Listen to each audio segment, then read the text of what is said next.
Welcome to F4 Podcasts. With me is an interesting chap. Once upon a time, he did martial arts. He was a Rhodes Scholar at Oxford. And he worked for a big investment bank as an economist. Today, this chap is a member of the Prime Minister's Economic Advisory Council and Secretary to Government of India. Sanjeev Sanyal, welcome. It's a pleasure to be here. Well, thanks. Now, Sanjeev, since you are in the hot seat when it comes to advising the Prime Minister on the economy, paint us a picture of the Indian economy. How are things these days? Well, obviously, like every other country in the world, we went through a difficult period during the COVID crisis. But I'm pleased to say that the Indian economy has emerged from that period stronger. Our economy is growing at about 7%. Last year in 2022-23, we clocked about 7.2% GDP growth rate. And this year, we are supposed to be in the 6.5% to 7% range. But I suspect, given the momentum, it will be closer to 7%. So again, another 7% GDP growth rate, which puts us comfortably as the fastest growing economy in the world. Large economy, I suppose. There must be smaller There might be some, faster. There might be some small, obscure economy that may be growing faster, but if any economy of consequence, India is easily the fastest growing and on a sustained basis. So it's not oil-based economy that gets a spike every time oil goes up. This is sustained growth. As I said, we have now emerged as the world's fifth largest economy. And hopefully in the next 18 months, we should go past Germany to become the fourth largest economy. And the German economy is in dire trouble. So it makes it a bit easier on this particular count. Although we wish them well. I wish the Germans well as well. I have very dear friends in Germany, and they are struggling with their businesses. Yes, and all the best. But it would, ironically, in absolute terms, be better if they were growing because they are an export market. Exactly. And then around about 2028, we should go past Japan, by which point we will probably be a $5 trillion economy, which is about where Japan is now. And we will then be the world's third largest economy. All right. So Japan and Germany are obviously smaller countries. The population is much smaller. Their per capita is much higher. India is growing from a smaller base. Yeah, let me be clear. I'm not making the case that India's per capita income will be higher than Germany.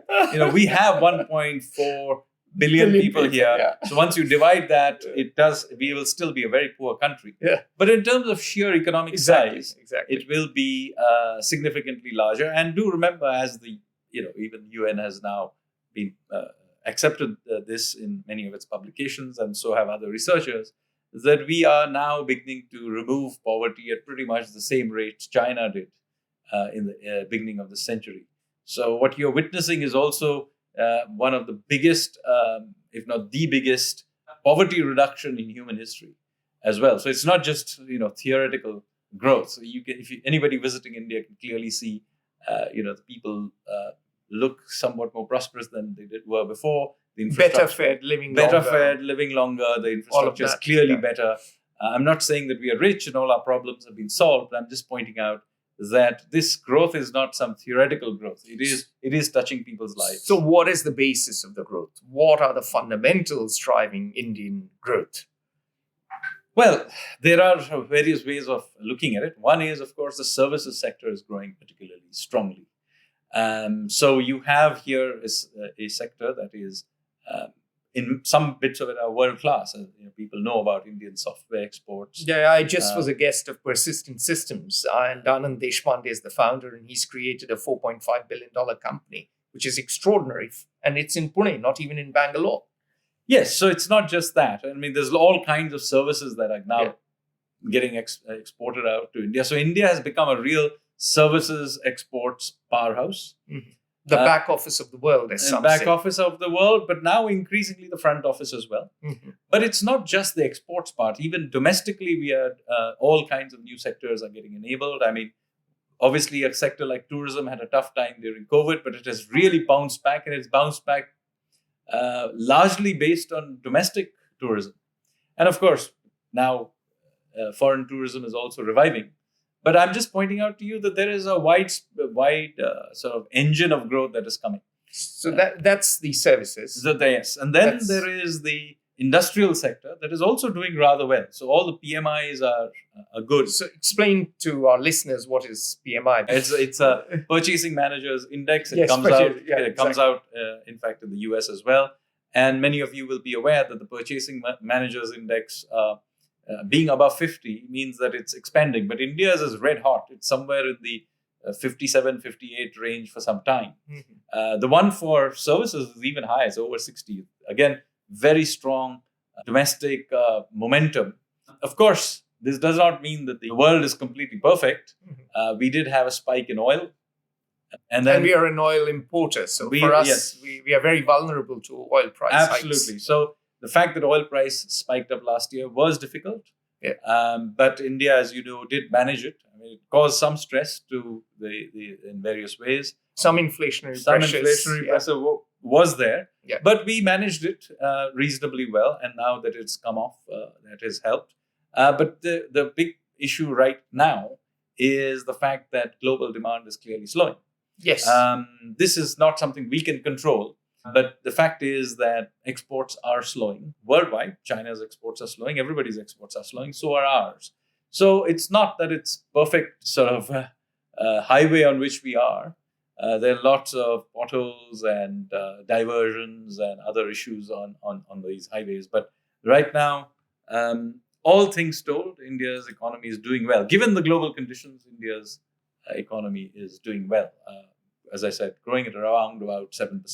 Which is pretty good under the circumstances. So it is services and manufacturing that's driving. Services is the big driver. Yes. Interestingly, India essentially became a services economy and skipped in some ways the manufacturing stage. Yeah. This does not mean that we don't want to be in manufacturing. We are putting in a fair bit of effort, and we can talk about that later in sort of getting our manufacturing sector going again. And we are seeing the private sector investment and other things sort of beginning to accelerate recently.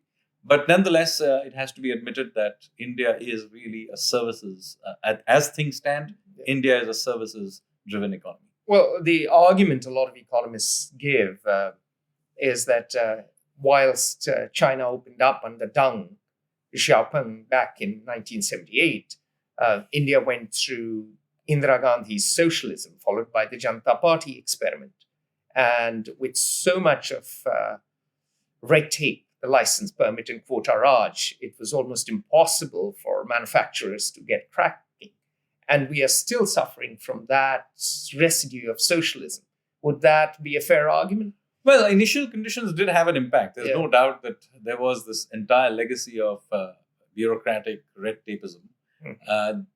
Some of that legacy is still around, but also neglect of the physical infrastructure.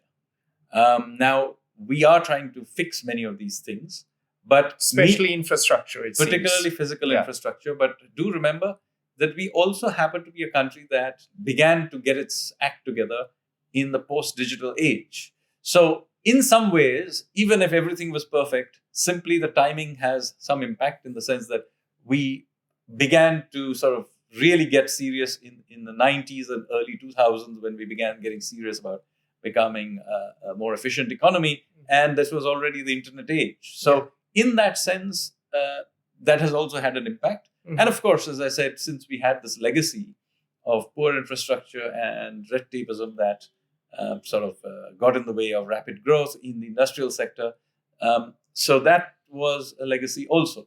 So the sort of relative competitiveness, so to speak, of the economy was somewhat tilted. Now, we are trying to fix that. How are you trying to fix it? So, well, first of all, we had to fix the physical infrastructure.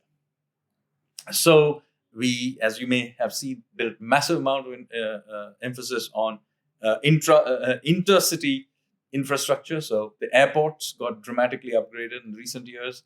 The highways have been dramatically upgraded. Of course, the ports as well. The ports are getting done right now. A huge amount of money has been allocated just in this year's budget to upgrade the railways. So the physical infrastructure, and anybody traveling around India will clearly see that it's a construction site. A lot of foreigners remark upon that. Whenever I have friends visiting India, all they say is that, wow, it's reminiscent of China. back in the day when China was building infrastructure. At or the US in the 50s. 1920s or even the 50s. Yeah. When there's a lot of construction going on. So yes, it's not always pleasant to live in a construction site, but you can clearly see the stuff getting built. So that is one part of it. The second and thing, you expect a multiplier effect. Of course. I mean, first of all, building the infrastructure itself is economic activity. Yeah. But then, so some part of the 7% growth is from that.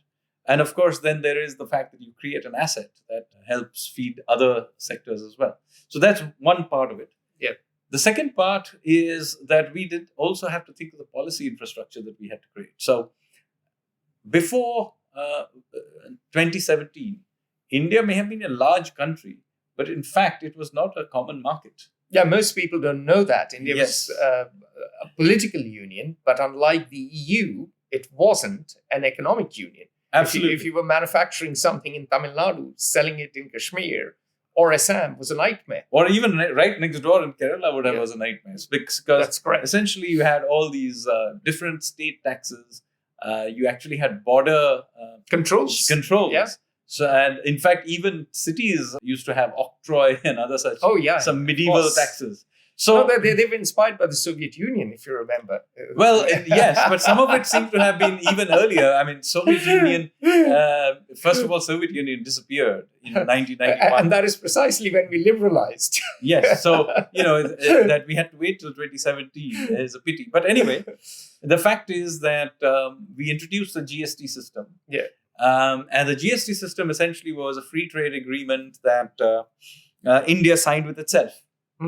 All the different states, basically. All the states signed it and effectively created a common market. Mm-hmm. So that was, on a policy scale, important. The third big thing that we did was introduce an insolvency and bankruptcy code. And that was important because that reintroduced and enforced creditor rights. So India had this banking system dominated to a large extent by public sector banks.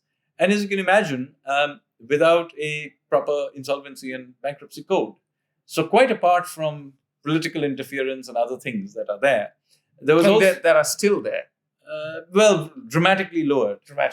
Much, much cleaner. Yeah. But the point is, let's say even if there wasn't any political interference, the fact is that any economy and all finance is based on the idea of creative destruction. Some part of the stuff that you invest into will go bust. Mm-hmm. Right? That's how creative destruction happens. But there was no mechanism in India to allow creative destruction. Because, again, going back to the socialist period, so while you removed the license permit, i.e. the entry barriers, you had not gotten rid of the exit barriers. So what happened if some company began doing badly on some misplaced idea of socialism, you can put it into something called BIFR, which was basically a Bureau of Industrial Finance and Reconstruction. Sounds suitably Soviet. It was. And essentially what happened, it's a warehouse for dead companies. You wouldn't quite let them die. So there were zombies. There were zombie companies and they would just keep piling up. Yeah. And so what happened is that with this insolvency and bankruptcy code, you finally begin to shut down these companies, sell off their assets and properly liquidate. And so this allowed for cleaning up of the banks. And this is where you played a role with your background in banking. I played a small role in getting this done. Mm-hmm. In fact, if you go back to 2017, those who remember, the banking system was jammed up with all this bad loans that had been accumulated over time, particularly because of the lending binge between 2006 and 2012. So much of that had gone bust. And what we discovered, interestingly, that while there were several hundred companies that had gone bust, 50 companies actually accounted for 2/3 of the problem. So we didn't need to actually solve the entire system. All you needed to do is identify those 50 companies. In fact, it turned out that just 12 companies accounted for 1/3 of the whole problem. Aha. So in fact... it was good old crony capitalism. Well, there was some element of crony capitalism, but the point is, from a solution problem, there was one advantage. It meant that you didn't have to solve the whole thing. If you identified the biggest companies and made sure the insolvency and bankruptcy system, which was just completely brand new. And so remember, people were afraid that, you have a brand new system and these hundreds of companies. But in fact, what you really needed to solve was 50 cases. And even a brand new insolvency and bankruptcy system was able to deal with it. And as I said, we started with the 12 largest companies. I coined the word dirty dozen for them. And so you clearly watch Westerns. And then we basically went through the 12 and then the other 50. Yeah. And so moment that happened, remember, a lot of this was, some of these companies actually were taking advantage of a culture. Because you didn't allow companies to die, there was a system basically of these companies were kept alive using taxpayers' money. Some of them in BIFR, but even outside BIFR. Mm-hmm. So effectively what you had, the incentive structure was the willingness to pay was a major constraint. The governance issues were a major constraint. The moment you enforced creditor rights, suddenly many people who were claiming to be bankrupt suddenly were willing to repay money. And so suddenly a lot of money came back to the banking system. Okay. And this, thank God we were doing this, because the banks were getting cleaned up. It happened quickly enough. By 2019, banks were getting radically cleaner. So when we went into this COVID shock, the banking system was already on the mend and the system was deleveraging. If we had gone into the COVID shock with the banking system that we had in 2016-17, I can assure you we would have had lots of trouble. But because the banking system was already getting cleaned up, there was already monies coming back. So ironically, at the end of the COVID crisis, the cleaning up overrode the shock of the COVID. And as a consequence, we actually today have a banking system that is profitable and clean and radically better than what we had before COVID. So let's talk about COVID, since you've mentioned COVID already. India's response was different to other countries. You were at the heart of policymaking then. What was India's COVID policy? I mean, the economic policy. I don't mean the public health side. And how was it different to others? So we took a very radically different view on the COVID response than virtually any other country. First of all, the framework of thinking about it was totally different. So we perhaps are the only country in the world which saw COVID as a supply side shock and not a demand shock. Our view was, look, people want to spend money. You're just not allowing them to go to the malls and to the shops and bars and restaurants and spend their money. So this is not a demand shock. This is a supply shock. You've shut down avenues for them to spend. And you've shut down the factories and other agencies that would produce these goods. So this is a supply shock. So what did this mean? It meant that essentially sending out large amount of stimulus checks was rather meaningless activity, because it would be the... So you're pointing to basically to the US, which sent a lot of stimulus checks. And not just the US, everybody else Western Europe. Western Europe did it, yeah. Every other country did it. And this is what, incidentally, US-based economists were almost outraged when we refused to do this. So, there were people like Joe Stiglitz, Krugman. Yeah, I know Joe. A lot of the... or know him somewhat. A lot of US-based Indian economists also were outraged that we weren't going out there and busting the budget doing this, or taking our monetary stimulus that from the RBI wasn't pushing down interest rates to zero and other things that everybody literally was advising us to do. So we didn't do that. So you didn't take a Keynesian point of view. You didn't address it as a demand issue. Not in the first instance. Now, there is a demand impact, but it is not the primary problem. Mm-hmm. We saw it as a supply side shock. And I explained it, even at that time, we were clearly explaining it in exactly these terms. So it's not something we are... It's not new, I know of it. Post-facto explanation. Yeah, but a lot of our listeners wouldn't be aware of it. So yes. Walk them through the reasoning. So then we said that, look, this doesn't mean that there isn't a problem. But it's a different problem, so let's solve it differently. So we have a supply side shock. It shuts down the economy. Pumping money through the system, first of all, the avenues for that are blocked in various ways. In any case, this is not a demand problem. People want to go and spend money in the restaurant, but I can't go there. The restaurant is shut, right? So what do I do? So the first problem we identified was a payments problem.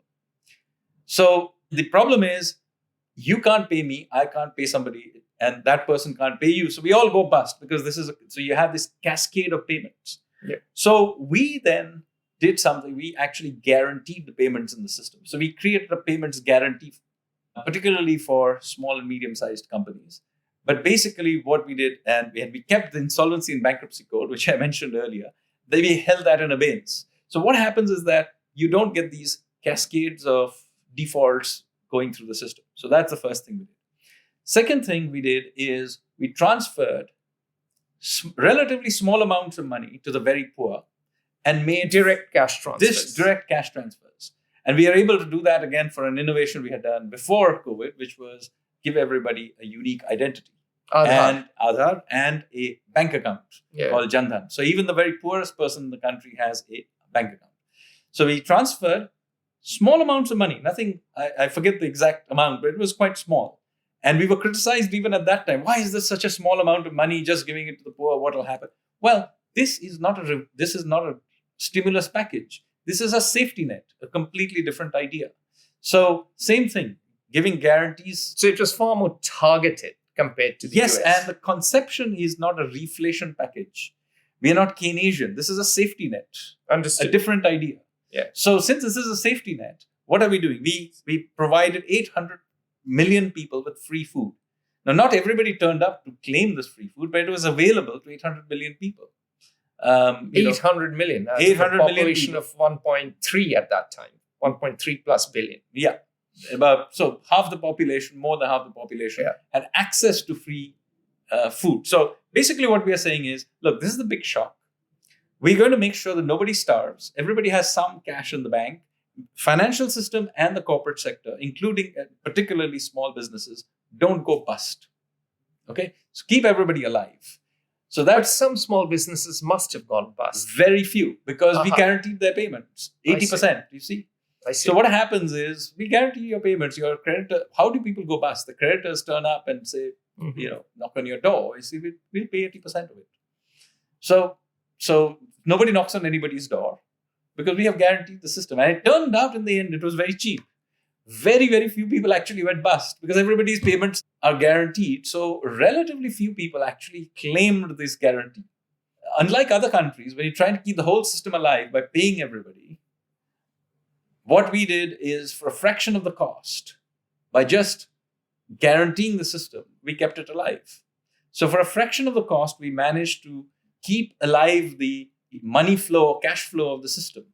So we saw this as a cash flow problem, not as an economic revival problem. Understood. Okay. So this is how we kept the system going for the first, say between April and September of 2020. Now, at that juncture, we began to open the economy up because the first wave have come through. By this point, remember, unlike in the very beginning when we had no idea what COVID was, why it was spreading, how to even do testing. Yeah. By October, September, we had some idea how it spread. People understood and how to you can deal with it to some extent. So we opened the system up, and that is when we did do some Keynesian type thing. So you did something Keynesian, and what was that? Which is we began to spend money, but again, we did it in a very peculiar way. We did not give stimulus checks. We spent on infrastructure. We dramatically expanded out infrastructure. So very much like Franklin Delano Roosevelt's New Deal in a way. In a sense, yes. Yeah. But we built, dramatically expanded the highways building, the airports and other things. And why are we doing it in this particular way? Well, one is the multiplier in terms of employment in infrastructure projects is very high. But also, remember, we are running up debt to do this. So we want to leave future generations with assets to back that debt when we leave it to them. So you've been very prudent with the debt GDP ratio. Absolutely. So yes, some debt, even our debt to GDP ratio, it didn't go up like many other countries, but it didn't go up like Italy. Yeah, but it did go up. But we have left behind. Where is it now? What is the debt GDP ratio? Well, it's somewhere in the 80s. It's somewhere in the 80s. Yes. Does that include the state governments? Yes. It does. All right. But it'll drift back down. I see. All right. But the game is, if you keep as a debt to GDP ratio is ultimately an arithmetic issue. Yes. So the arithmetic of it is, if you keep nominal GDP growth rate growing significantly faster than your nominal deficit, exactly, plus interest, then you can keep it going. So one of the games here is that momentum is kept going, and that comes in our favor. So that's part of the game. So you followed a Keynesian policy, and that was focused on infrastructure. Yes, and by that time the economy began to gather momentum. There was another shock with the Delta wave, but the economic impact of that was smaller. The health impact was larger, but we knew by this point that it wouldn't last for too long, because by this point also vaccines were getting rolled out. So although the Delta wave itself was quite a shock in terms of health, we knew that we could see the light at the end of the tunnel by this point, and we by and large did not do nationwide lockdowns by this point. We did localized lockdowns of the Delta wave, but we kept the system more or less running. Unlike the first time around, when we didn't know enough and the whole country was basically So again, you locked notice that this idea that we have is a very supply-side view. Mm-hmm. And it is also very much dependent on continuous adjustment rather than having this grand plan of where this whole thing is going. We didn't know in the beginning where it's going. When we have better information, we keep things and adjust. So it's very much a supply-side feedback loop-based system rather than we assure exactly what's happening. There's a grand plan and we follow that grand plan. All right. So you've talked about where we are headed largely in terms of growth figures. Let's talk about some of the complaints I've been hearing in my travels around the country. And one of the complaints I've been hearing relentlessly, particularly from small and medium-sized business owners, is that there is an arbitrariness to tax collection. They don't have anyone to go to seek redressal. And some have gone so far to say that they are living under tax terrorism. So what do you say to that? Well, I mean, if tax authorities are unnecessarily stressing job creators, then of course we take this feedback very seriously. And if you give me a few specific instances, I'll be quite happy to look into it. Much of this, by the way, relates to GST, I'm sure. Nobody minds the GST. Yeah. Let me be clear. What they mind is the manner in it was implemented in the middle of the financial year, and in the way it is, the process works. Okay. They have a problem with the process, not with the idea of GST. Yeah. So let me defend the original introduction, and then I'll come to the current situation. Yeah. Well, look, when we introduced GST, we had been debating it already for 20 years.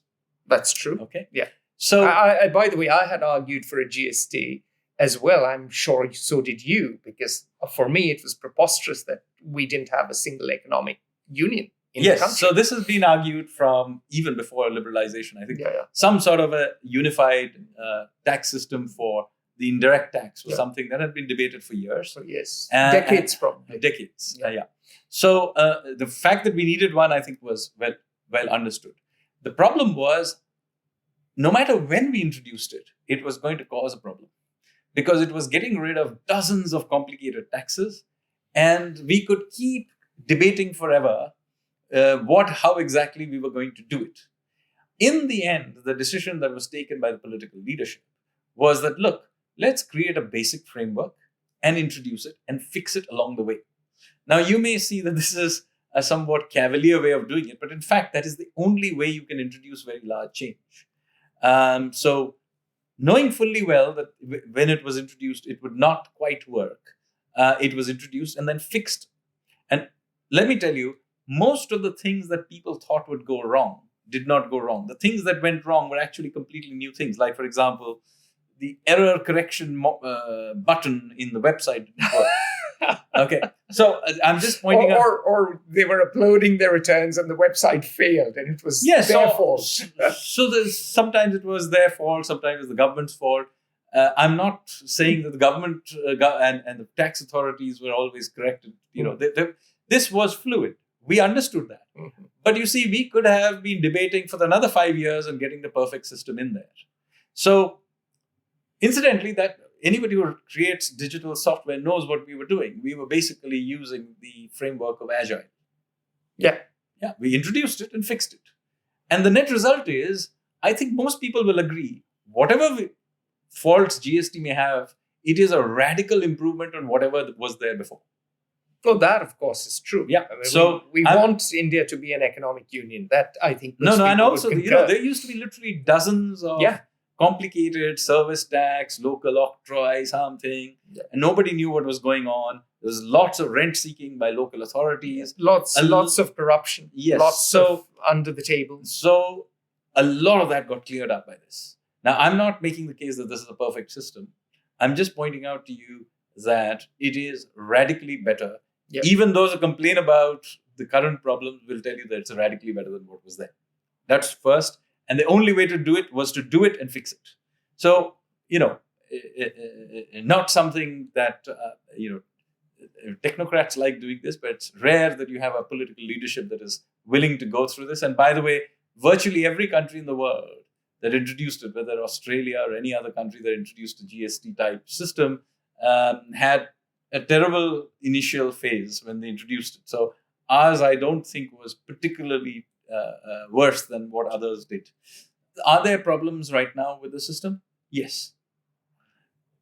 Should we be fixing it? Absolutely, yes. So what happens is, unfortunately, as you create more and more changes in the system, it has unintended, because it's an integrated system, it keeps having unintended consequences somewhere else in the system. Yeah. So what has happened over a period of time, as we have fixed it, we have also accumulated other anomalies in the system.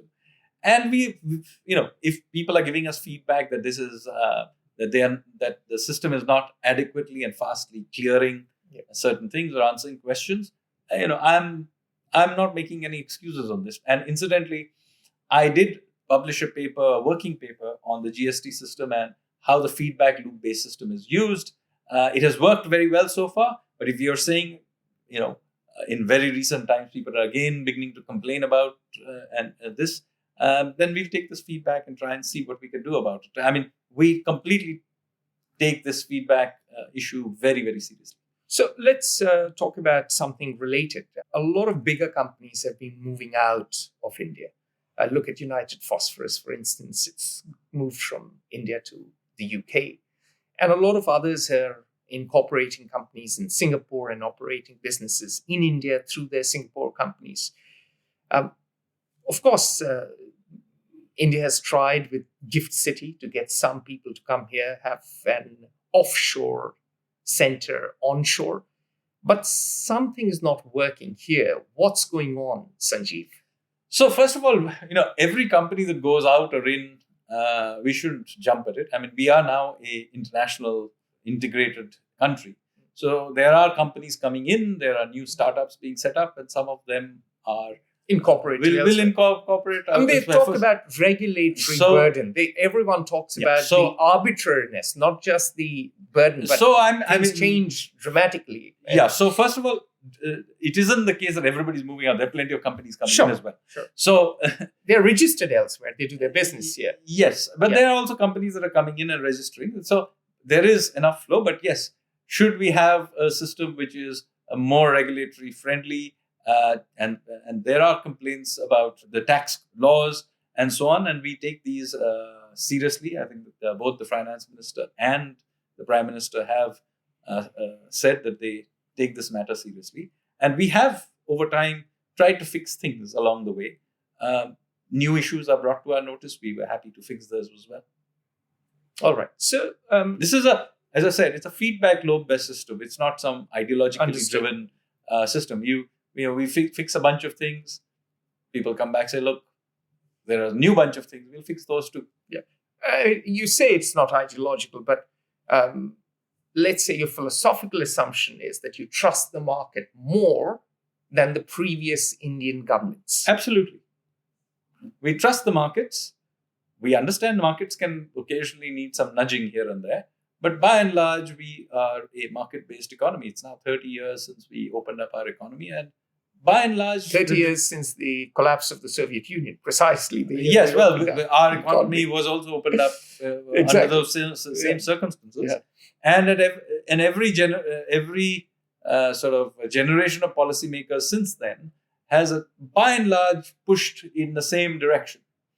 And so have we done that in the recent past. So let's talk about a matter dear to your heart. You were mentioning earlier in our conversation about the next generation reforms. Tell us, what are those and which ones of them are close to your heart? So there are some that we need to do in a longer cycle, and I'll come to them a little later, because those are decade-long reforms. But there are more immediate reforms that I am personally also working on and relate to some of the regulatory type issues that you talked about. So let's see, what are the reforms have we done over the last few years or last few decades, if you will. The key thing was, in all of them, was to create a liberalized framework for markets to function. So you look at all the reforms we are doing, whether it's the Insolvency and Bankruptcy Code, that's about creating a framework for creative destruction. The GST is a framework for a common market. Earlier, there were all these other liberalizations that we did of all kinds of sectors. Now, more or less, every sector is open that we want to open up. So there's pretty much, whether it's even sectors like defense and space, etc., that were earlier, very restricted, those have all been opened up. And we have 100 unicorns. Yes. So a huge amount of opening up has happened. But most of the reforms of that cycle were about framework reforms. What we now want to do is actually the more nuts and bolts of process reforms, which in fact are to some extent about the issues that you did. These are nuts and bolts process reforms. And I'll give you I'll illustrate this with a sector that you'll appreciate. The Indian patenting system. Okay, everybody says India emerging into the knowledge economy and so on. So one thing we surely should be getting right is our patenting system. Fair enough. Yeah. Now, the patenting system, however, India used and still is to some extent a very slow process. It takes 5, sometimes more than 5 years to get something patented in India. And this is a technology field. By the time you patent it, probably that patent is worthless. Yeah. So what do we do about this? So till 2016, then India used to only issue some 9,000 patents a year. Now, as a result of improving the system a little bit, that number has come to 30,000. However, just to put it in context, the US issues 350,000 patents a year. I'm well aware. And China does 500,000. Now, admittedly, China has a system of patenting that allows for low quality patents like utility patents. But never mind, even if you disregard the low quality, the point is China is doing very large number of patents and we are still at 30,000. So the Prime Minister's Economic Council, in fact, last year issued a report on what to do about this. And we are trying to actually quadruple the size of the patenting. So take it to 120,000 a year. Yeah. So let's take it to 120,000 patents. Yeah. And by the way, we are also, the similar kind of thing is also true for trademarks, copyrights, and other things, other kinds of intellectual property. But the point I'm making is that there is a lot of effort into these. This is the kind of reforms that we are now beginning to look at. There was the process of closing down companies, not bankrupt companies, but voluntary closing down companies. Yeah. So we have done a lot of work trying to smoothen that process out. Yeah, people complain about that. Exit has always been so a problem. We have done a lot of work. Again, when I was at Finance Ministry about 2 years ago, I had issued a note and articles on how to smoothen that process. And some amount of that, I'm told, has been done. At least the data suggests that some of the blockages in the system have now been cleaned up, and the speed at which the backlog is being cleaned up is quite fast. So what I'm trying to say is that process reforms, these are the bells and whistles and nuts and bolts of the system. Those are getting cleaned up. We are even shutting down many defunct departments for the first time since independence. But there used to be multiple agencies looking after them. Some of these agencies were not doing anything very useful. So we consolidated them, and then we have one, whatever the best agency was, doing this. Mm-hmm. And are you professionalizing these agencies? Because yes. One of the things that people complain all the time, including people within the government, is that you have a lack of domain expertise. Well, even in GIFT City. If you have so many multiple agencies, it'll get spread out. Yeah. So you have to reduce it. So for example, but we are shutting down things also, which are, for example, there was something called the Tariff Commission, which is basically a descendant of a pre-liberalization entity called the Bureau of Industrial Cost and Pricing. I see. Before you had a market economy, somebody had to set the prices. Exactly. So this guy good old Soviet planning. Yes. It then changed its name to becoming the Tariff Commission after liberalization. Yeah. But in fact, and by the way, this is nothing to do with tariffs as in the customs tariffs. Understood. These were about internal tariffs, but there are no internal tariffs. So consequently, this is a defunct body. And in 2022, we wound that entire body up. So there are other bodies like this that are also getting shut down. So a cleanup of the system is systematically being done. Okay. I didn't finish that point. The point that a lot of people make is that everywhere at the top you plonk an Indian administrative service officer.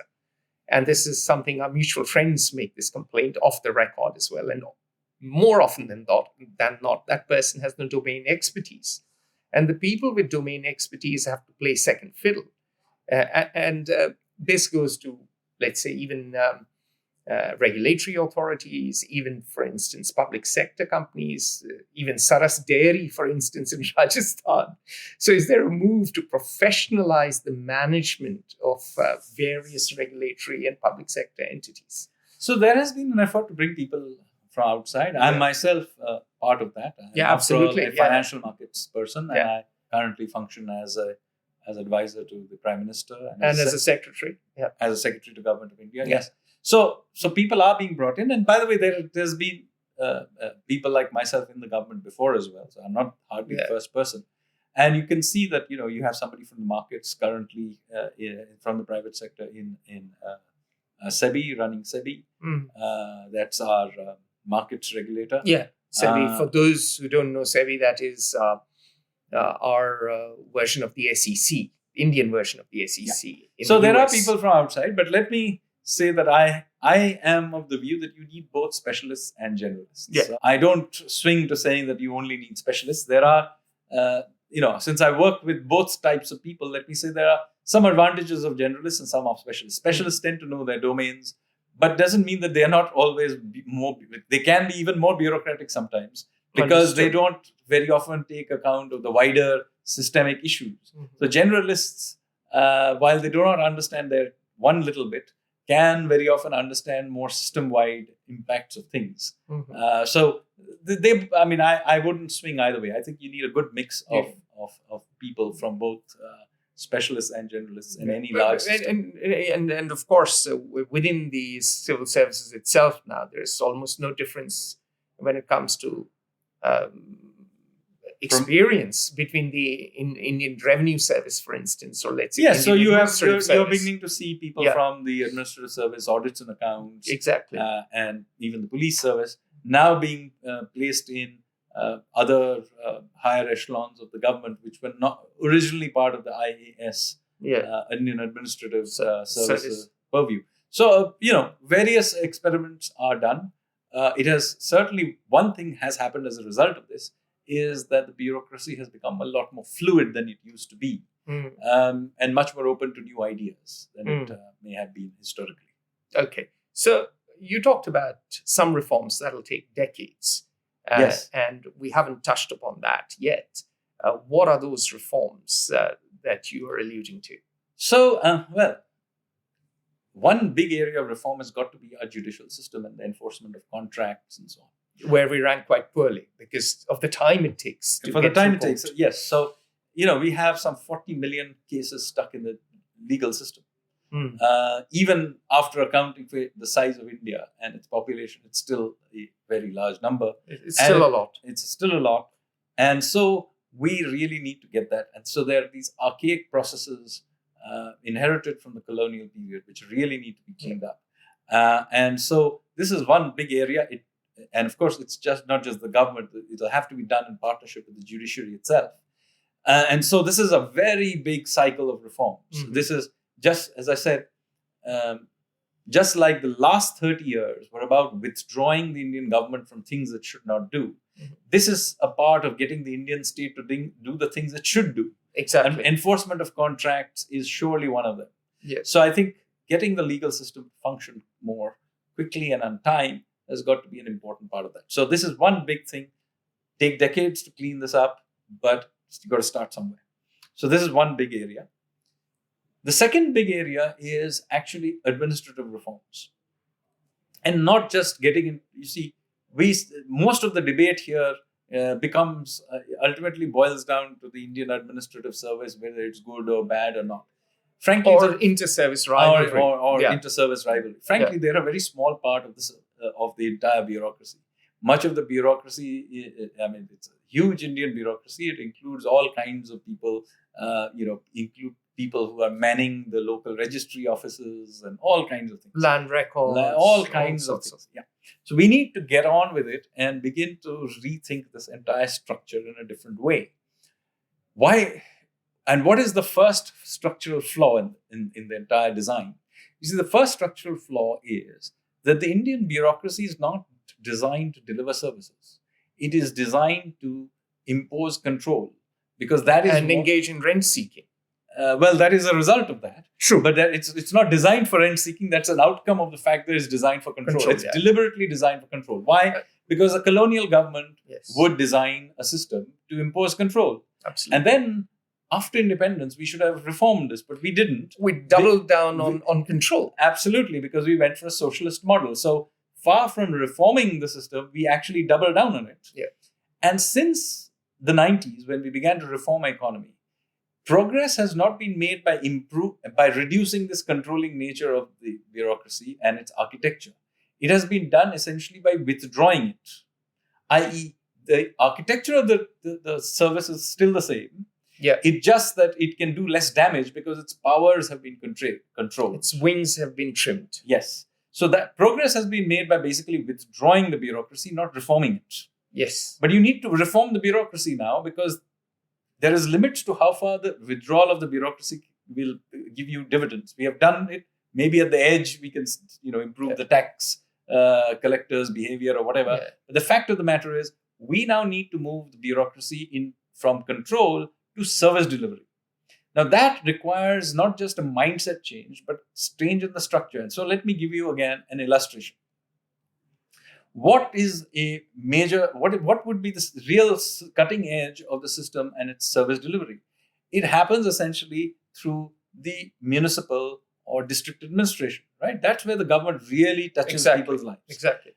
Now, who does this? It's usually the district magistrate, or it is the municipal commissioner.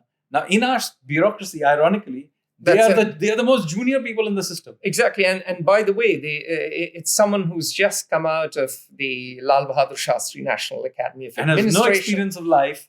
Is basically an exam monkey, has not even played sport or done any teamwork, and is suddenly in charge of a district of 10, 15 million people. Well, people. not immediately. They are usually about 5. They've had about 5, 6, maybe 8 years of experience. Like 3 to 5, I suppose. Maybe 8. So by the time somebody becomes DM, they have been about in the service 7, 8 years. Yeah, but they're still very, very young and inexperienced. Yeah. And so what happens is that you have this 34-year-old in a district who behaves like God. Yes, but no experience and no power in the system as well. That is the irony of the situation. Mm-hmm. Because while they are God in their district, their ability to draw on resources from the state capital or central government, etc., is actually limited. Yes. So we have the irony is that you have more senior and more, better equipped people who may be about 40 years old. That person is sitting in the state secretariat or maybe in the central government, twiddling his thumbs or her thumbs. So we need to flip this over and get far more experienced people and for them to stay for longer periods in the district. And by the way, same thing can be said about the municipal government. So hold fire, and this is something that a manufacturer whom I cannot name told me. He said that in some ways, at the district level, and he's an Indian chap who manufactures both here and in China. China is more democratic because the local party boss's roots in the district, and the local party boss only rises up the Chinese Communist Party if his district performs or his town performs. So he has stakeholders. He has to answer to stakeholders. He is or she is accountable. Whilst in India, the DM may come for 6 months to 3 years, almost like a white colonial master, and will talk about how he civilized or how she civilized the district, sitting in Lucknow in retirement. And he said there's no continuity. Yes, so and there's no skin in the game. So you've understood the problem. Yeah. Now this is not. And so he made a case for elected mayors as well. Yeah, we can have. As I said, it's a longer debate. Yeah. But the problem that I am pointing out is that this comes because the whole system is designed for control. It's not designed for service. The British designed it. Yeah. The British designed it, and we doubled down on it after independence. I mean, I won't blame the British. It's 75 years since we became independent. It's our fault. It's our fault. We can't blame them. We can't blame them. We've got to get on with it and restructure the system in a more sensible way. Yeah. And so this conversation is something, again, as I said, long-range reform. But this is one of the other long-range reforms. So unless you have, you see, when you say, what is the government supposed to do? It's supposed to fix the drains, supposed to do all these things, not pontificate on various grand things. That the real thing where you need generalist administrators is surely in the general administration. Correct. And you've got to upgrade the role of these people. I mean, a medium-sized town is basically run by the district magistrate. Larger ones are run by the municipal commissioner, and so on. And so basically what happens is that... Who are unelected. We do have but they don't have any powers. Well, some of them do have powers. Depends on the state. So the point I'm making is, even if they had powers, they would not be able to do anything. It's not set up for success. The point I'm making to you is too much discussion happens on whether or not the IAS officer is good or bad. It's irrelevant. Yes. He or she is not in a position to deliver, even if they were geniuses. Yeah. And they had every incentive to do it. It's a systemic flaw. It's a system flaw. So way too much discussion on improving their morals and ethics and this is which is bunkum in my view. It's a waste of time. They need more. The DM has to be a more senior person. That person has to be in the district for longer. Yes, there needs to be. We are a democracy, so we do have democratic feedback loops. But those democratic feedback loops will only work if all the characters are there for periods of time and function as a team. Now, There's not got to be the elected element too. There has to be an elected. We do have an elected element. It doesn't have much power, especially revenue power. First of all, we do have at the state level. We do have. Yeah.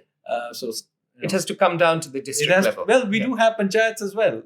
Point is, the matter is everybody is fluid that it will not work. So it has to be, people have a more senior person staying there for prolonged periods of time. And it's at the district where you need to transfer not just the powers, but actual personnel have to be transferred to the district. They have to be physically living there for long periods of time. Now, and that will cause better economic growth because of better governance. Yes, because a more senior person is sitting in the district headquarters and is asking for resources. Today, what happens is a district magistrate is a 33-year-old kid who has never done anything before and is even reluctant to call the secretary for fisheries in his thing because that guy is hierarchically many layers above him. Yeah. So therefore, how will he or she manage to call this person even? So what you're saying at the district level, we need to make sure that the drains work. We need to make sure that people... So that's where the administration, the IAS should be there, not in the state secretariat.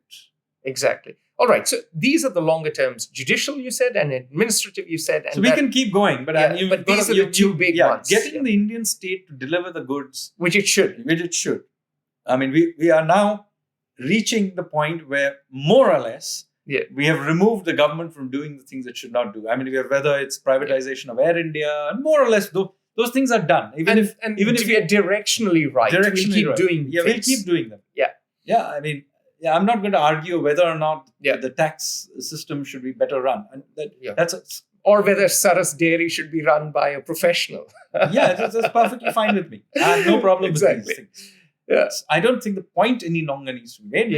We can keep but the longer trend is we have to move on to the next generation reforms, as you point out, because directionally we've achieved the rollback of the state. Yeah. So process reform. Yes. To do the things it is currently doing. Yeah. To the things it is not doing at all. Contract enforcement, law and order, etc., which the judiciary is supposed to produce. Yeah. It's not the government. It's another branch of of the state, still a part of the state, and then get the bureaucracy where it is needed. Yeah.